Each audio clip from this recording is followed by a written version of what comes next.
Hello po sa inyong lahat mga ka-crypto. Ako po si Pinoy Crypto Trader at sa video na ito ay pag-uusapan po natin ang biglaang pagbagsak ng presyo ng Pi IOU coin ng 21% sa loob lamang ng 24 oras. Sa mundo ng cryptocurrency, hindi na po bago ang mabilis na pagbabago ng presyo. Pero ano nga ba ang dahilan sa pagbagsak na ito? Ano po ang epekto nito sa atin bilang mga Pinoy crypto traders at investors na interesado po dito sa Pi Network? Kaya yan po ang siyang ating pag-uusapan sa video na ito. Pero bago po tayo magpatuloy, ay nais ko lamang po munang bigyang linaw ang aking disclaimer kung saan ang nilalaman po ng video na ito ay hindi po ito isang financial advice. For education and information purposes lamang po ang layunin nito. Ayan, simulan po muna natin sa kung ano po ang Pi IOU coin at bakit po ito mahalaga. Para sa mga hindi po pamilyar, ang Pi Network ay isang blockchain project na may layuning gawing mas accessible ang cryptocurrency mining sa mga karaniwang tao gamit lamang ang kanilang smartphones. Dahil dito ay milyong-milyong users na mula sa iba't ibang bahagi ng mundo ang sumali sa network na ito sa pag-asang makakakuha sila po ay makakakuha ng libreng Pi tokens sa inarap. Ang Pi IOU coin sa kabilang banda ay isang futures-based representation ng totoong Pi token. Sa madaling salita, ito po ay isang paraan para sa mga traders at investors na makabili at makabenta ng Pi bago pa man ito opisyal na mailabas sa open market. Kaya naman, ang galaw ng presyo ng Pi IOU coin ay madalas na batayan ng magiging tunay na presyo ng Pi kapag tuluyan na po itong nailabas sa market. Ngayon ay ano po ang sanhi ng 21% na price drop? Ayon po sa ulat, ang pangunahing dahilan ng pagbagsak ng presyo ng Pi IOU coin ay ang desisyon ni Bybit CEO Ben Zhou na hindi isama ang Pi sa kanilang exchange listing. Ayon sa kanya, may ilang issue daw patungkol sa disenyo at regulation ng project, kaya nagpasya po silang hindi muna ito suportahan. Ang kanyang pahayag ay nagdulot po ng malaking kalituhan sa investors na nagresulta sa panic selling at tuluyang pagbagsak ng presyo ng coin. Ngayon ay ano po ang nangyari bago bumagsak ang presyo?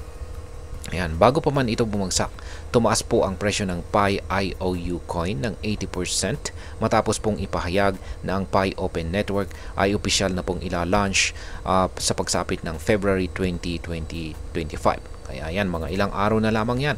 Maraming investors po ang nag-expect na ang public launch na ito ang siyang magdadala ng mas maraming users at liquidity sa Pi Network. Kaya't nagkaroon po ito ng buying frenzy. Bukod pa rito ay in-announce ng OKX at Bitget na ililista po nila ang Pi token sa parehong araw ng Open Network launch na lalo pang nagpalakas ng tiwala ng investors sa project na ito. Ngunit dahil po sa biglaang pag-atras ng Bybit, muli pong nagkaroon ng pangamba sa market. Ngayon ay ano po ang posibleng mangyari sa presyo ng Pi IOU coin? Sa ngayon ay may dalawa pong posibleng senaryo para sa presyo ng Pi IOU coin.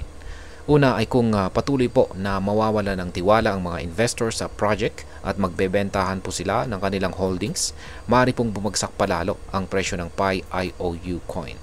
Pangalawa, sa kabilang banda, kung magtatagumpay po ang Pi Open Network launch at marami ang magtitiwala sa project, posibleng tumaas ulit ang presyo ng Pi.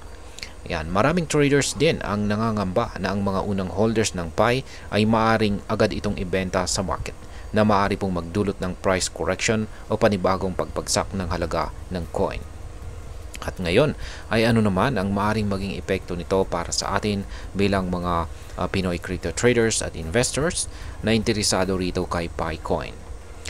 Ayan, meron pong ilang mga bagay na dapat po nating pag-isipan dito. Una ay isa sa pinakamalaking pagkakamali sa crypto trading ay ang pagbebenta ng assets nang hindi muna inuunawa ang sitwasyon. Kaya kung ikaw po ay isang Pi holder, mainam na pag-aralan mo muna ang galaw ng market bago gumawa ng desisyon. Pangalawa, ang crypto market ay mabilis pong magbago, kaya't dapat po nating bantayan ang mga updates, lalo na't nalalapit na ang Open Network launch. Pangatlo, kung ikaw po ay isang investor, hindi magandang ilagay lahat ng iyong puhunan sa isang coin lamang. mas mainam po na magkaroon ng diversified portfolio upang maiwasan ang malalaking pagkalugi. At ang panghuli, dahil may ilang exchanges na naglilista na po ng PAI, dapat po tayo maging maingat sa pagpili kung saan tayo magti-trade. Hindi lahat ng exchange ay may parehong level ng security at integridad. At ayan, bilang panghuli ay ano naman ang aking masasabi tungkol dito. Dito sa mundo ng cryptocurrency, normal lamang po ang malalaking paggalaw ng presyo. Ang pagbagsak ng presyo ng PAI IOU coin ng 21% ay isa po itong wake-up call para sa ating mga investors na hindi dapat umasa lamang sa hype at dapat maging maingat sa bawat investment decisions. Ang paparating na PAI Open Network launch sa February 20, 2025 ay ang magiging tunay na pagsubok kung talagang magiging matagumpay ang PAI Network. Kung maipapatupad po ito ng maayos at may sapat na suporta mula sa investors at exchanges, may posibilidad na muling tumaas ang presyo ng PAI.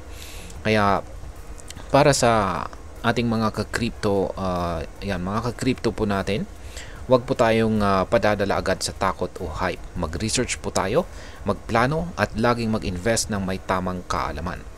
At ayan, hanggang dito na lamang po tayo sa video na ito mga ka-crypto. Sana po ay inyong nagustuhan ang aking paliwanag sa video na ito. Kung inyo po itong nagustuhan, pakiclick lamang po ang like button nito. Marami pong salamat sa panonood. Ingat po tayo lagi at God bless po sa ating lahat.